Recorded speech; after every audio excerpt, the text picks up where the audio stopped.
Hey, good afternoon, everybody. This is Eric with American Business Systems. I'm so glad that you cared to join us this afternoon. It's wonderful that we're going to be able to interview Dr. Vicki Rachner.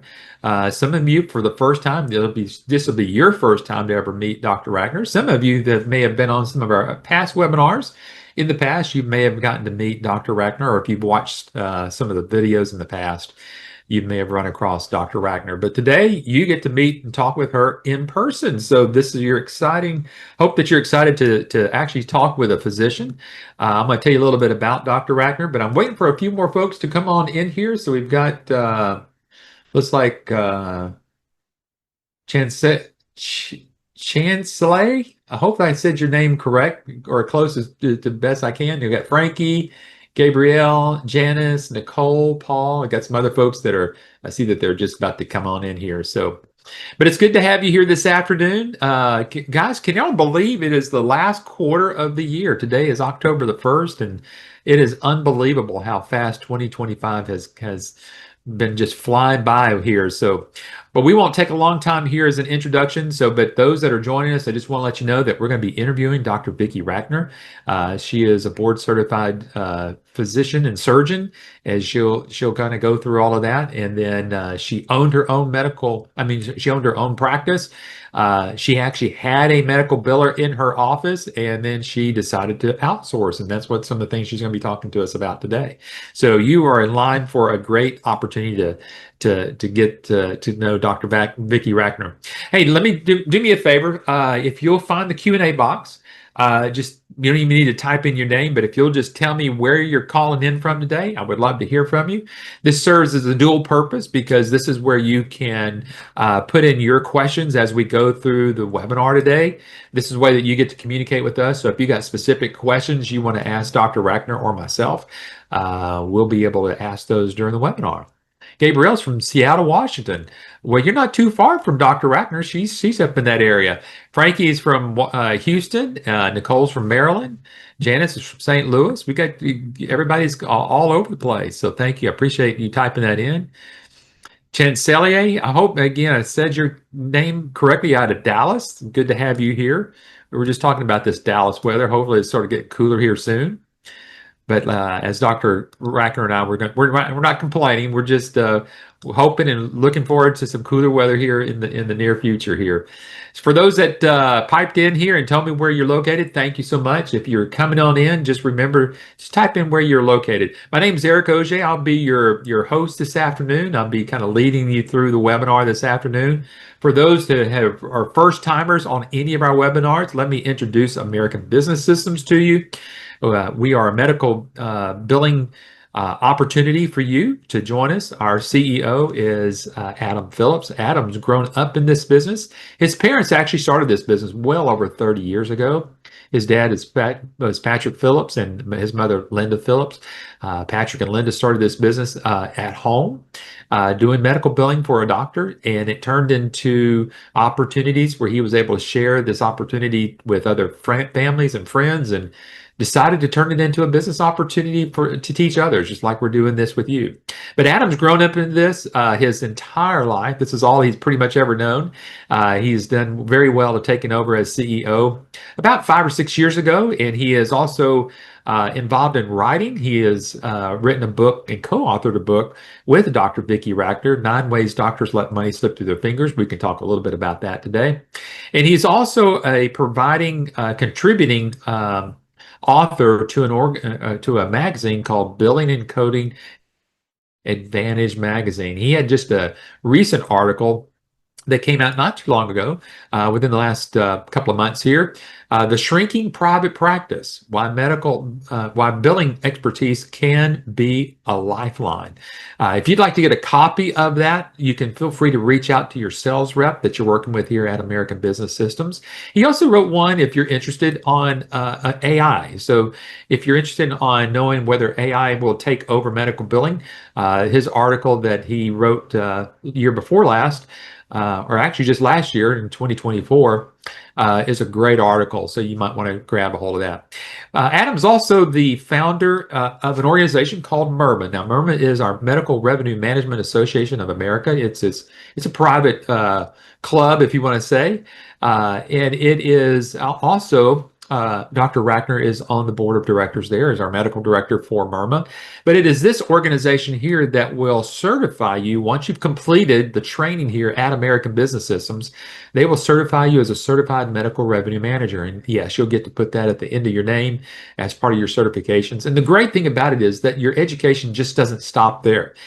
We've got lots of training that once you've completed this initial training that gets you to learn how to open and start your business in medical billing and start your LLCs and making sure that you got the correct name and then learning how to get your first doctor and then doing the billing for that first doctor. And so there's a lot of training that happens there, but we've actually added a new layer of training. So once you've completed this training, there's actually a new training that's also included in the initial investment here at American Business System. So anything I'm sharing with you that's added, you don't have to pay for ever again. These are benefits for you for life. So I'm going to bring on Dr. Rackner. Dr. Rackner, it's good to have you here. And you're out of the Northwest. We've got some folks here out of the Seattle, Washington area. Can you believe it? Which is exactly where I am. I'm in Ballard. So hi, Seattle folks. Yeah, there you go. We got, like I said, we got folks all over the country here, but I thought I'd give a shout out to Seattle since you're up in that area. There you go. Yeah. Hey, Yes, did you ma'am. see those Mariners? We're going to postseason Yeah, for the can you believe I'll have to pull for you guys because y'all are the same league as the Texas Rangers are. So I might be pulling for you guys for the rest of the season here. excellent. Yeah, there we go. This is pretty cool. So I'm excited for you guys. All right, so I'm just going to share a little bit. You've been around the circle. You've been interviewed from everybody on this list. My goodness, you have, and then you've got books that you've written here that. Um, oh, is everything okay over here on your side?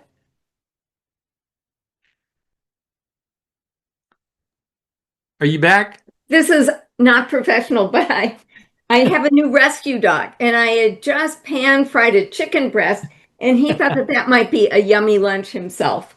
Of course. Hey, this is, you know what? This is what makes it real. You know what? We have our pets, we have our babies. Listen, I've had grandchildren come running up in my lap during a webinar, so this is no big deal. I'm just sharing a little bit about some of your credentials here, what you've been able to do, and all the things. But let's talk about what you've done here. I mean, you're a retired physician at this point because, and I know that you're doing a lot of different things here. But let's just let's hear your story. Let's hear about what made you go into medical practice in the first place, and then and did you do your own billing and you outsourced, and let's kind of just share your story so these new folks here can hear who you are. All right. So I was in a graduate program when one day I fainted on my way to the bathroom. I was bleeding internally. And I remember kissing my then fiance goodbye. And I really thought it was the final goodbye. And I was so grateful to wake up that I just knew I was going to become a doctor and save other people's lives like my own had been saved. Not surprisingly, I became a surgeon. And when I got out of my residency training, so just so you know, like what's involved in becoming a doctor. So you go to 4 years of undergraduate, then 4 years of medical school, then 3 to 5 or 7 years of residency where you specialize. So become Sure. an internal medicine doctor, or pediatrician, or surgeon. So I spent 5 additional years training to be a surgeon. And once I got out, I knew I wanted to go into private practice, but I didn't have a lot of security that I would be able to grow my business on my own. I just wasn't confident in my business building. So I joined another solo surgeon, and he had been in practice many, many years. It was him and this other person in the office who did everything else but operating. Well, once I came into the practice, I was sort of wondering, how do I get paid and How long Right. does it take for me to get paid? And I started asking these questions about how does billing really work? Right. And we came in one day, and our gal Friday left a note saying that she was no longer working there. And putting the pieces together, I think that what was happening was she had probably spent a lot of time embezzling, Uh-oh. and Yeah, she knew she was going to get caught. sure. So anyway, my partner's wife said, "Oh, this billing stuff, like it can't be so hard. Let me just come in and do it." And Sure. it took her about a week to figure out that this was way beyond her pay grade. So we hired a temp to answer the phones, and then we were trying to find somebody to do our billing. A couple of months after our temp went, we got a call from the temp agency saying, "Hey, we just want to let you know that that woman we sent out to your office, she's a convicted Medicare felon. Oh my So goodness. if you notice any irregularities in your billing, that you're going to have to Yeah, think about theft and fraud." But the honest truth was things were so messed up. Like I'm not sure that we would have been able to do it. I do know that that quarter we made an owner investment. So instead of taking money out of the practice, we were putting money in. sure. Shortly thereafter, I had a chance to move my practice to another hospital facility because they were forming a multidisciplinary breast clinic, and I wanted to be there. I wanted to be part of the team. And so I was basically breaking out on my own. And one of the first things I knew was I never wanted to be in a position where I was making an owner investment again. So I knew I was going to outsource my billing. I asked, my colleagues, my friends, "Hey, who are you using?" And when the same name kept on coming up, I invited her in to interview me, Hmm. and I ultimately hired her. And that was one of the best things that I did when I set up my own Sure. practice, because she was really able to help me not take care of patients. I didn't hire her to do that, right? I took good care of patients, but she took care of the health of my business There you go. and gave me the data that really helped me make choices about my focus and my specialty. So Sure. I am so glad that I made that decision. So, so you're telling me that they didn't teach you in medical school how to get paid then? No, no. In medicine, we hold this ethic that the care that a patient gets should not be tied to a patient's ability to pay. Sure. Boomer physicians like myself, we just didn't talk about money. We blinded ourselves to money. Mm, And the assumption was, we didn't really have to worry about money because we were going to do okay. I mean, sure. Yeah. everybody knew that doctors were going to be great. So when I borrowed $100,000 to get through medical school, no one sat me down and said, "Okay, this is how it's going to happen. You're going Right. to be okay." So we just like put on the blinders and pretended money didn't exist. Now, Sure. millennials are a little different. Right. They are getting a little more financial literacy. They're more likely to talk with their patients about treatment choices. Sure. But people of my generation, no, we just didn't talk about it. It's like money was dirty, and money literally is dirty. If you're Yes. dealing with dollar bills and coins, you need to wash your hands before you eat. But it was considered sort of below us. Sure. Yeah. Yeah. Yeah. Yeah. Understood. Sorry. Eric was telling me that this breed of dog is a great guard dog. Here we go. Sorry, folks. There you go. No, you're good to go. Folks, if you want to feel free to pipe in with any of your questions as we kind of go through this afternoon. We've already been almost about 15 minutes into the webinar so far. So if you've got any particular questions that you have for Dr. Wagner, feel free to do that. Now, Dr. Wagner, before we get started on anything else, you wrote a couple of books here, and I'm going to show this on screen so people can see it. Now, you've written a couple of books. You wrote one book called The Myth of the Rich Doctor. Now, you just mentioned that money was dirty, or you thought money was dirty. uh, and and then you wrote another book that you co-wrote with Adam, 9 Ways Doctors Let Money Slip Through Their Fingers. Now she had to step away. She's got this new pup here Yeah. uh, that she is trying to train and do webinars with. As you can see, there's the head of this little pup. All right. So, my career took a twist and turn. Sure. And in 2000, I became an entrepreneur and I really, really struggled. And I kept on investing in courses and mentors, and I just wasn't getting it. And Sure. I remember going over to Europe to speak. I went to plug in my laptop, and you can't do that in Europe because Europe is wired differently. You need Yeah. an adapter to make that happen. And so, everyone who's listening right now, you are wired differently than doctors are. And the fundamental difference is your relationship with money. Everyone wants to be successful, right? Yeah. Ultimately, the metric that you will use to measure your success is your profitability. Many doctors in private practice know that they've got to keep their lights on, Yes. but doctors measure their success in terms of service. How many patients did I serve? How well did I serve them?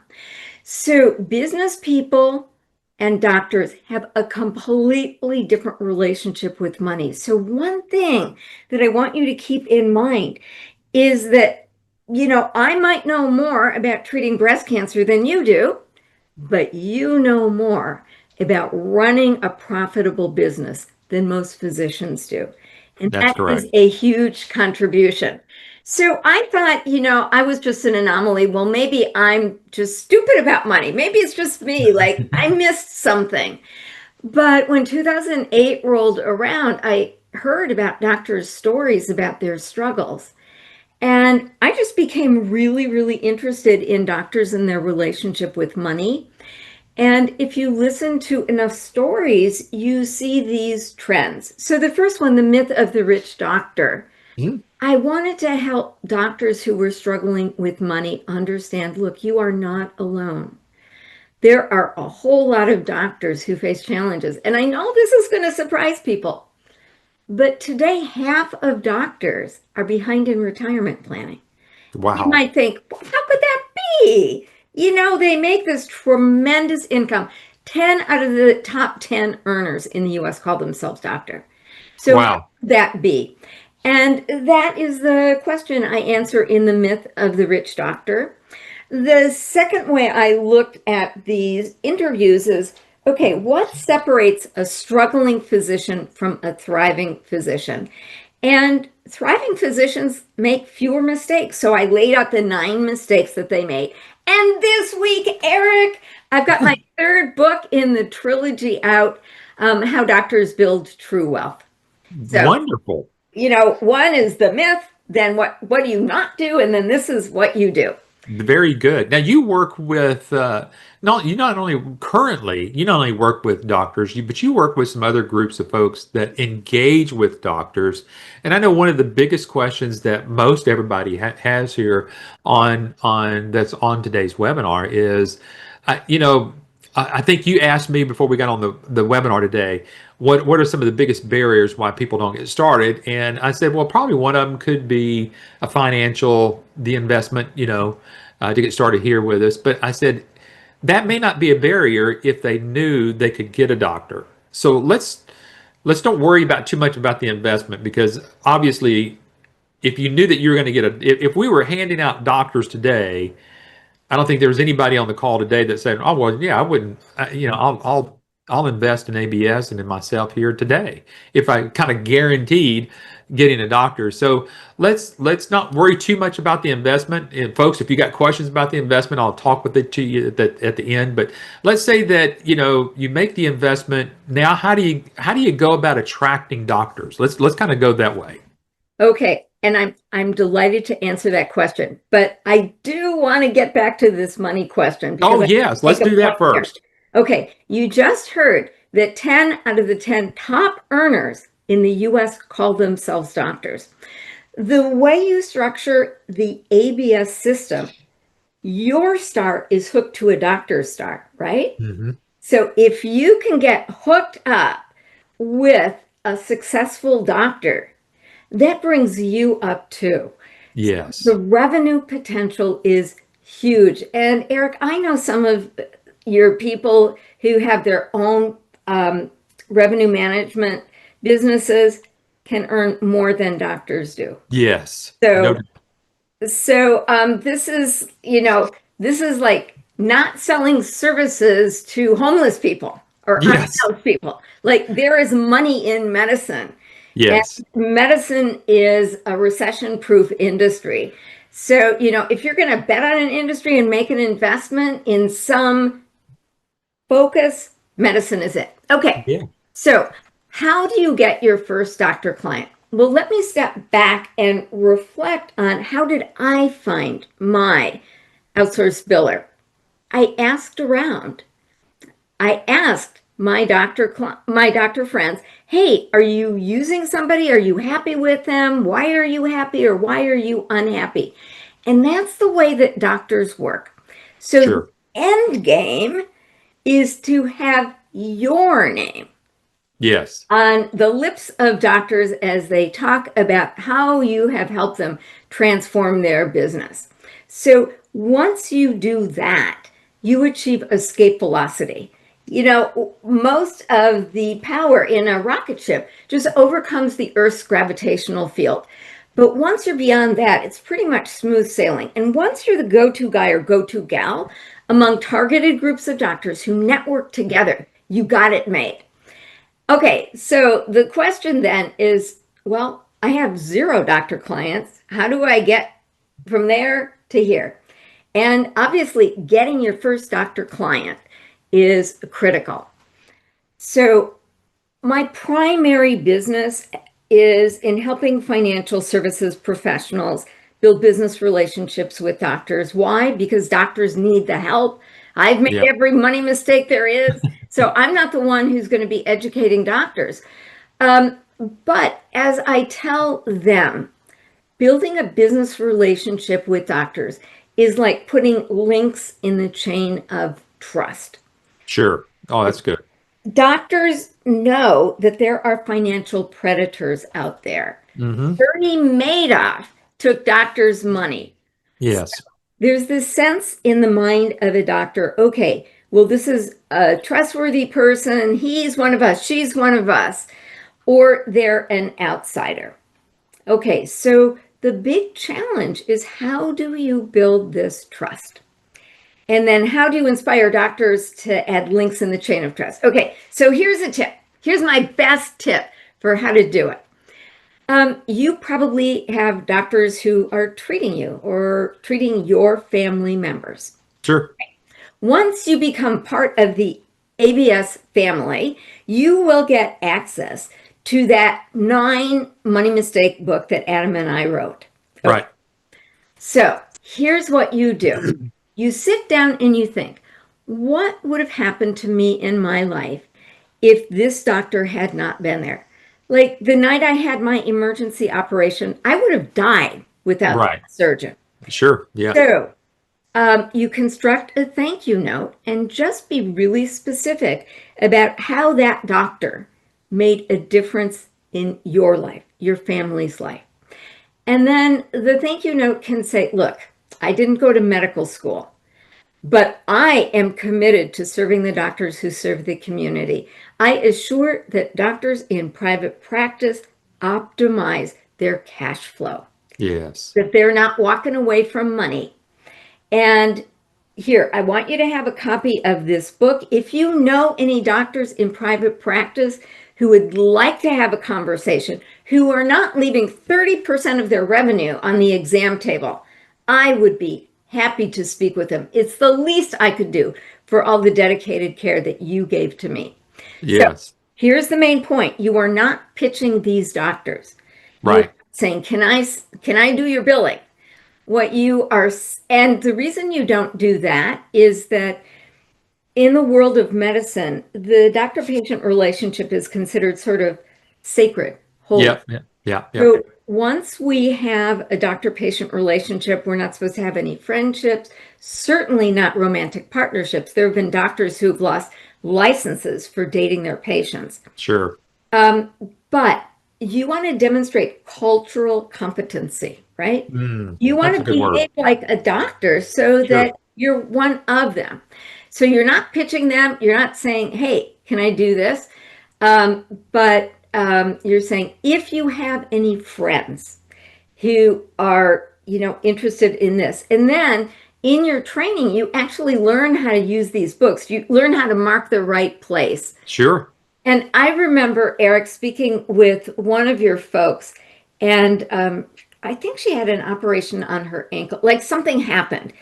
And she was telling me about like the billing disasters. Yeah. It it was awful. And she said, "Well, like, should I pitch the doctor?" And I said, "Well, probably not, but here's what you can do instead. The next time you're in to see that doctor, you might say, I really appreciate your medical care, but you might not be aware of some of the practices from your billing department. Here are three things that happened. And had you not been such a good doctor, I would be out of here. Listen, Sure. I help doctors with their billing. I get it's complex, but this might be something you might want to look at. Sure. Well, I love that because it kind of goes back to what you've said in the past that doctors trust other doctors. So that's how you found yours. You found somebody, so you asked a doctor friend or a cohort there that you trusted because you already had trust with other doctors. Uh, and you're doing that here in a different way of if I'm going to see a doctor and they're taking care of me or my parents or my kiddos or something like that, um, utilizing some of the marketing material that we have here, like the books, the 9 ways doctors let money slip through their fingers. You could just say, "Doctor, you've taken so good care of me and my family. This is a gift that I want to give to you, and maybe you could share it with other people, and then just leave it at that." Right. Yep, yeah, sounds great. So for those that are on the webinar today, just to let you know, come next Wednesday, October the 8th, I'm going to be doing a full webinar on what's it going to take for you to get your first doctor. So you kind of heard a little snippet today directly from Dr. Rackner, just one of those things that can help get you in front of doctor. Because again, for us, because we're not here trying to sell a business opportunity, we're here because we are an opportunity. And we would love nothing more than, everybody to be on here if possible to kind of be a part of what we do here at American Business Systems. But if not, it's no big deal. We're still going to keep moving on. But if this is something that you want to be able to do, we're gonna hold your hand through every process, which includes getting your first client. So, and it all starts with these webinars. So I'm going to encourage everybody again. We're at the bottom of the hour, if you can believe it already. Now we only have Dr. Rackner for about 15 more minutes, maybe 20 more minutes at the most. So if you've got any specific questions you would like to ask her, now's a great time to do that. But I also wanted to kind of pre-advertise a little bit of what we're going to be doing next Wednesday. Now, again, Dr. Rackner, I think one of the things that we have talked about in the past is, you know, we've already kind of talked a little bit about it. Some doctors may already have their own billing staff in their office already. But you're saying that could be an opportunity, because I'm going to put up a quote of yours here that you'll recognize very well. You have said this in the past: "The physician's pain is your opportunity." You've kind of shared a little bit about that. You shared your own pain. It was your pain that caused you to transfer having someone in-house doing your billing to outsourcing your billing? Absolutely. One of the things that physicians worry about most um, is theft and fraud. I contribute Mm, to the Journal of Medical Practice Management, and the editor told me that they've got to have something about theft and fraud in every single edition. So sure. some doctors think that they have more control if they keep their billing in-house. But the truth is that it's kind of backwards. Like, Yes. you're taking somebody who's very close to minimum wage, right? And are they going to take a look at reports and see that they've got a 30% rejection rate and then go to the doctor and say, hey, the rejection rate's 30%. Here's what we can do. No, they want to hide this, right? And if they're in-house, it's also hard to set up checks and balances. Sure. So I think, I mean, when I coach doctors, I tell them work with the experts, make Yes. the investment. Usually the investment pays off. And who would I rather work with? Somebody who's going to get paid if the insurance rejection rate is 50% or 2%, Yes. or somebody whose own personal revenue is tied to how well they collect. I always want to have incentives aligned. Sure. Yeah, because if y'all just heard what Dr. Ragnar said, if you got someone that's an employee of a doctor doing their billing or her billing, that employee is going to get a paycheck whether they collect $100 or whether they collect $10,000. They're still getting that same. What she's saying is that doctors are always more encouraged whenever there's some incentive there. There's a more of a performance um, drive that kind of happens whenever you're doing medical billing as a business opportunity because you're getting a portion of how much you help that doctor collect. So if they're collecting about 80% of when you start off with them, but you're able to get them up to 90 to 95%, well, you've given yourself an increase because you've given that doctor an increase there. So it's a real big incentive for the doctor to really basically outsource their billing because they know if you're not collecting to them, they're not paying you. It's kind of like that. So, but you don't want to have work done and not get the doctor paid.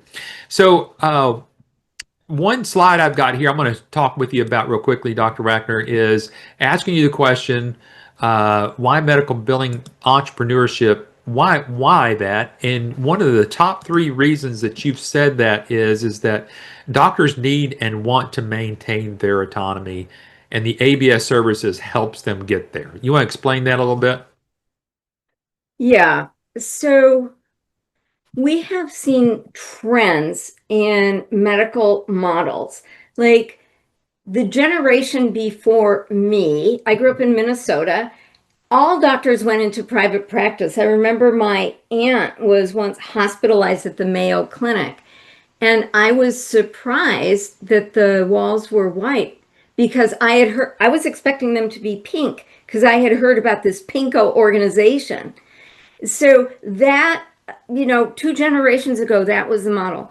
Now, in my time, when I got out of residency, about half of doctors decided to be employed to have better work-life balance, to Yeah, have more control. And then after managed care, it was about 70% of doctors were employed and 30% had an ownership stake in the practice.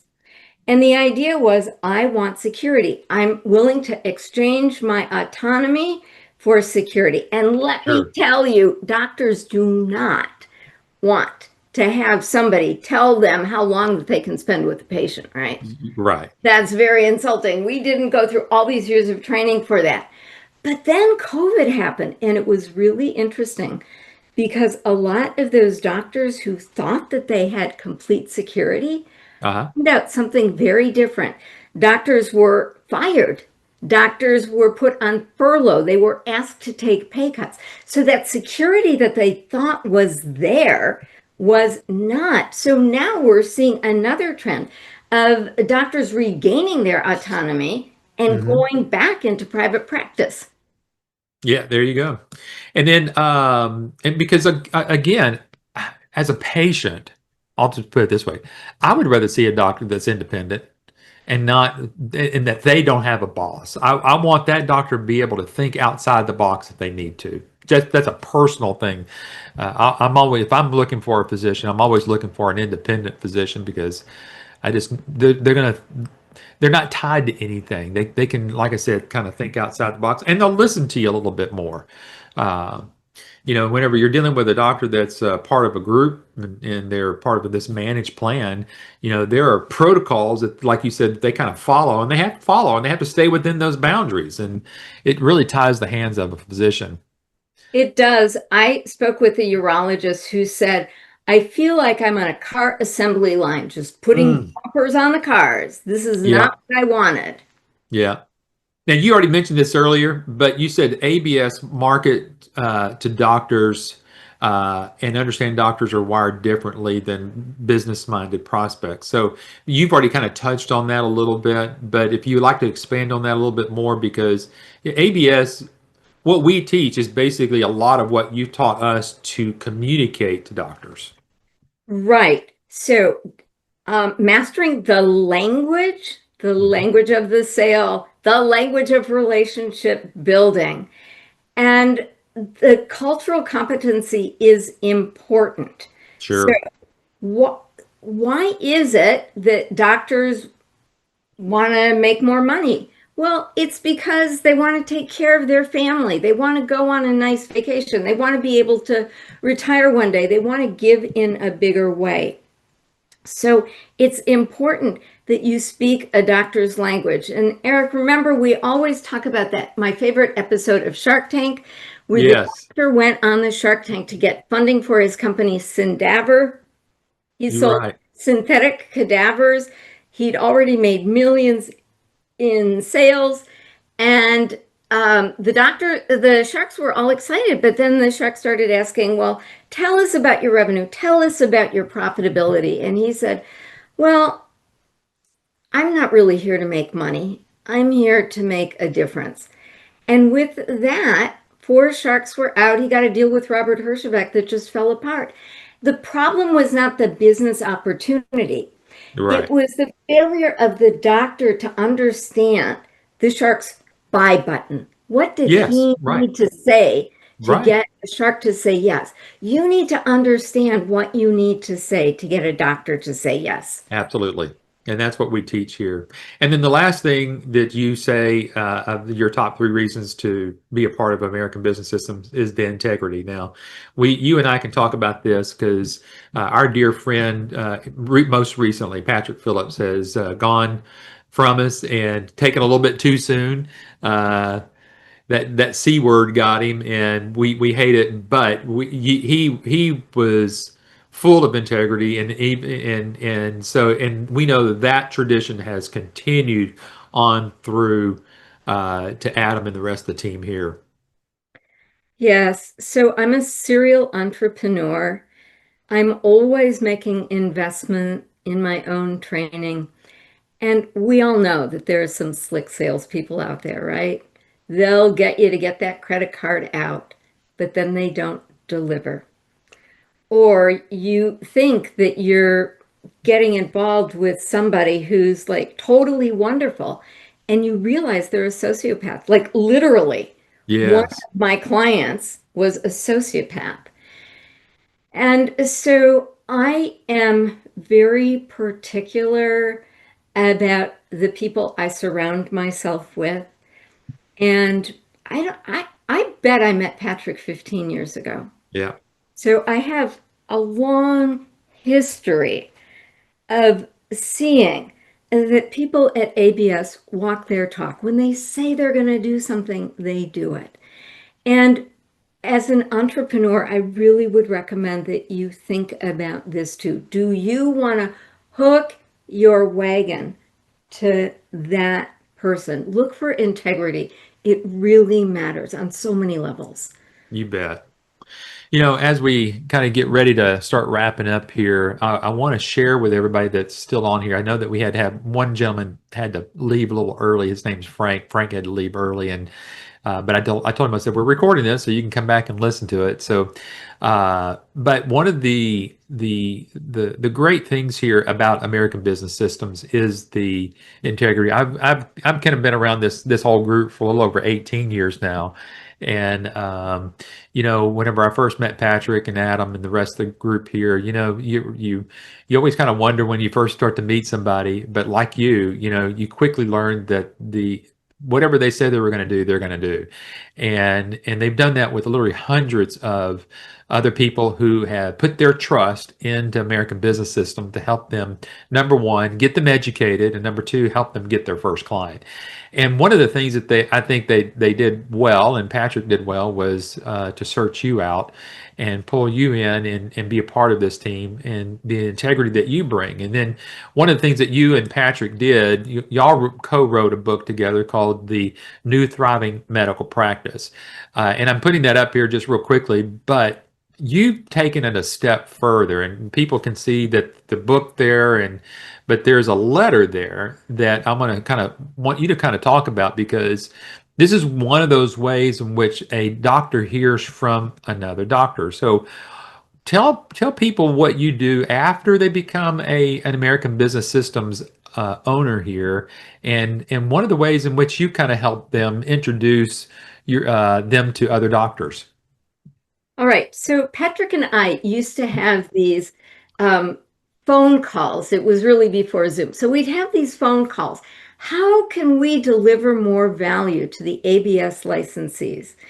And, you know, I know that the most influential person in a doctor's life is another doctor. Yeah. So the fact that ABS licensees get their name below the name of a doctor, and if Google me, I look really good on paper. So the fact that those names are tied, it's sort of like you're operating under my veil of credibility. And this Yeah. is something that you're not going to find anywhere else, at least No. that I'm aware of. Okay, so then I started thinking, all right, well, how else can we leverage this? And I thought, well, what if I write a letter basically introducing the licensee and explaining why I outsourced my billing? So every licensee has access to this. So I'm not personally endorsing you. What I'm doing is I am endorsing this concept of outsourcing your billing, of working with people of integrity who really know what they're doing. And that's what you get when you invest in ABS. That's a brilliant idea that you and Patrick kind of came up with. I don't know if it was you or him or you guys together put that together, but just writing the book together was great. But then having this as this introduction from one physician to another physician, because that's what we've talked about this whole webinar is, gosh, if you had another doctor talking to another doctor about how the revenue is and how they're getting their claims done properly. This is pretty brilliant. So congratulations for you on doing that. So Dr. Rackner, why don't you kind of take a couple of minutes here and just share what you'd like to share with these folks here. They're trying to make a decision. I'm sure some of them are looking at other business opportunities. I'm not sure if they're looking at any other medical billing opportunities, but they may be looking at, who knows, sandwich shops, or who knows what's all out there. But they're trying to find something, and I think you said it earlier, something recession proof, something that's going to continue to be out there. You and I both know that healthcare is not going to be going anywhere. It's you know I kind of almost look like medical billing is an entry into a much bigger world in healthcare, because that's what at least I've seen. Because I've owned a couple of medical billing companies, but it's brought me further into healthcare. It's happened with other business owners here at ABS where they got started in medical billing and they branched off into some other areas of healthcare revenue, and it's a wonderful world to be a part of. And you're right, you can make as much, if sometimes not as, if not more than some doctors make out there. So just kind of just talk to these folks here and kind of just share your story again, or kind of just encourage them maybe on what their next steps could be.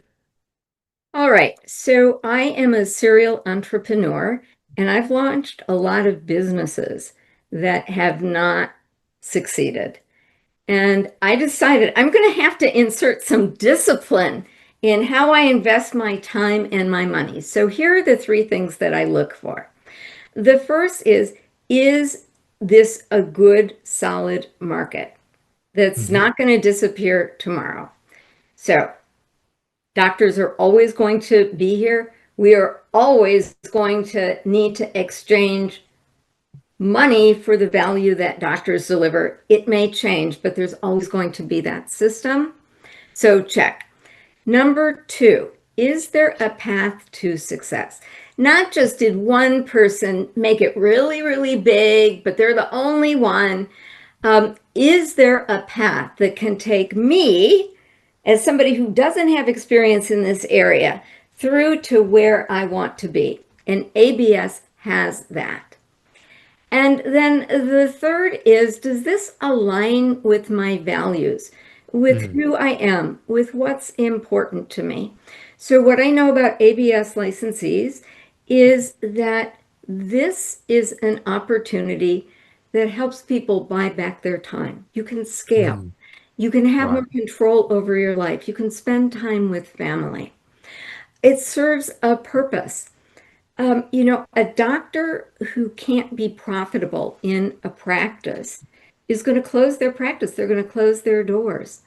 So this work helps support the doctors in your community to Mhm. be fit and vital. And those fit and vital doctors are able to make investments in their community. So I think that ABS really checks all three of these boxes. Absolutely, yeah. And I love it that you said that it can scale. You can scale it up, you can scale it down, you can kind of leave it right where you want to be. You and I were talking a little bit beforehand, what kind of return on investment can somebody get with one doctor? And many times they can get their return on investment with just one doctor, usually within the first year, and sometimes even double that, just depending on what kind of doctor they end up getting. And making, it's all, and I still think it's there, that magic number of, can I make 90,000 to $100,000 in this type of business? And you can. And typically you can do that with about two doctors. And with two doctors, it's going to take you probably about 4 hours, maybe 4.5 hours a day of work. So you were talking about, work and life balance and kind of how all that can play in. That might be very appealing to somebody out there. Oh, I can make 80 to 90 to $100,000 and working about a half a day every day. And for most folks, that's all they need. And then that gives them the freedom to be able to either scale it up one more notch. As you well know, some people scale it to a level where they've got employees, and it's a big business, and so you're right. And so what I encourage everybody again is make sure that you're getting back with your ABS business, your sales rep here, and I'm going to put this up here because I just want to make sure that there's no last minute questions, because I know that you're a busy lady, because I you am. told me you got another webinar right after this one. I do. So But Eric, I want to give you enough time so that you can get your glass of water and get ready for the next one here. all right, thanks. Here is something else. One of the biggest mistakes I see people make when they build business relationships with doctors. They think that they're starting from scratch, right? I don't know any doctors. I don't have any doctor clients. But if you really sit down and you think about, well, are there doctors in my circles? If your kid plays soccer, are there Mhm. doctors in the stands along with you? Do you know doctors from church? Are there doctors in your neighborhood? Do you play golf with doctors? This is a relationship business. Doctors have financial pain right now. If you've ever had a headache or a stomach ache, you want relief from that pain. Yeah. ABS people are relief from that pain. And so you can start out informally. Just make a list. Who do I know who's in healthcare? Oh, yeah, Rhonda. She's a physical therapist. Correct.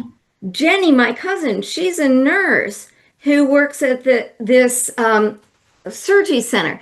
And I think you're going to be surprised at how many connections you already have. You bet. Yeah. One more thing before you go. You and I talked about artificial intelligence right at the beginning, and I told you if that question came up, I'd ask, and it did come up right here at the end. Luz Minda is asking, with the advent of AI, what can you advise the ones who want to start this business to relieve them of worry regarding it? All right. So I think that the most important thing about AI is to learn how to harness its power. So I do a Mhm. lot of writing, I do a fair amount of posting. And right now, like literally right now, I am in a course about how to help, how to use basically AI as an employee. Now, Sure. as Yes. an author, am I concerned that AI is going to replace me? Absolutely not. Because if you look at how well AI writes, if you go through your social media, you can tell the AI Sure. generated posts from the real human posts. Right. So, I don't think it's going to take over. I don't think that it's going to do the billing.